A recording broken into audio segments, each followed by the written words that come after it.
Welcome to Unit 5. This unit focuses on the many differences between people of different nationalities and cultures, how they interact with each other, and how growing up in a particular culture shapes our expectations and behavior. Listen to some people talking about cultural differences and traditions.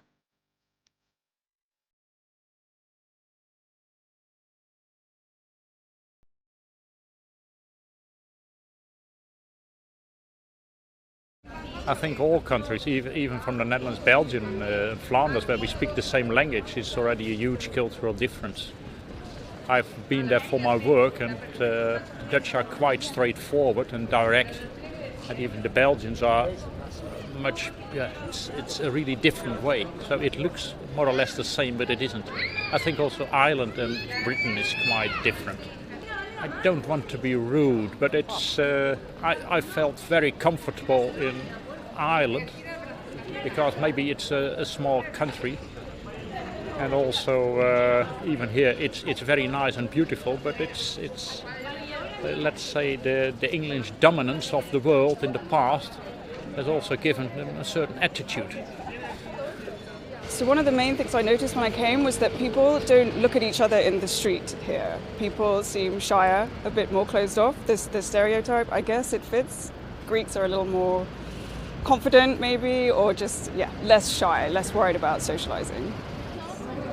For my country, we always cook at home, I would say. In America, usually people eat out a lot.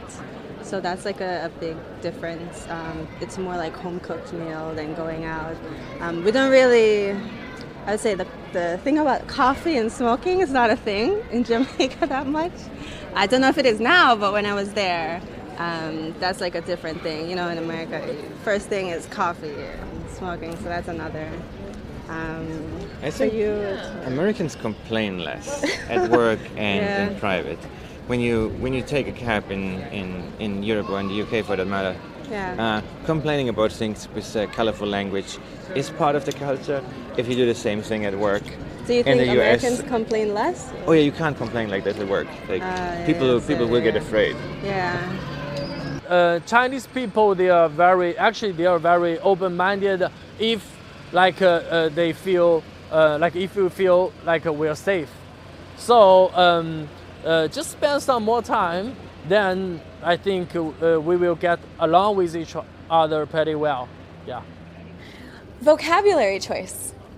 Being an American and coming to the UK, vocabulary choice was a huge part of culture that I had to acclimate to.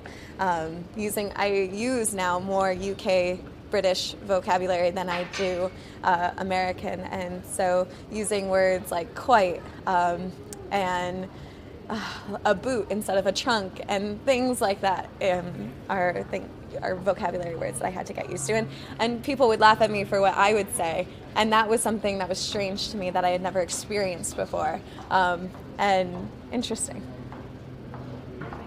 Depending, but if you're in a village, you usually don't show your left hand when you're eating. So you usually put it under the table, which was really weird for me because on my German side, you have to put all the fingers on the table to be really proper in etiquette. And the etiquette in Turkey, in like a Muslim family, would be not to show your left hand because it's considered dirty. So.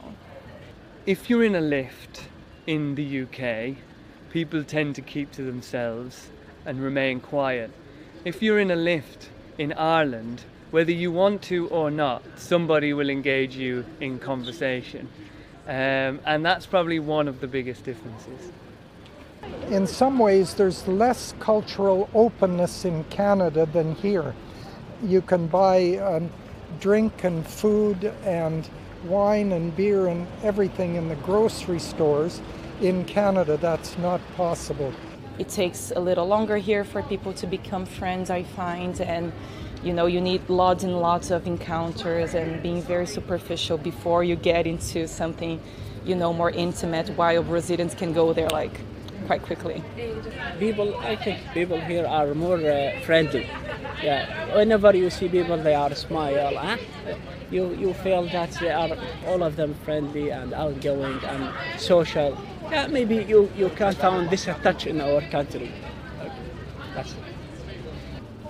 I think the rhetoric right now that's being spread in my country is not conducive to promoting immigration, and I think that's something that needs to change. And one of the reasons why I'm at Oxford to promote bilingualism and multilingualism, which is why I'm studying what I'm studying, and hopefully going home and being able to create an inclusive environment where it's okay to have different cultures and different languages all working together to learn and make the world a better place, hopefully.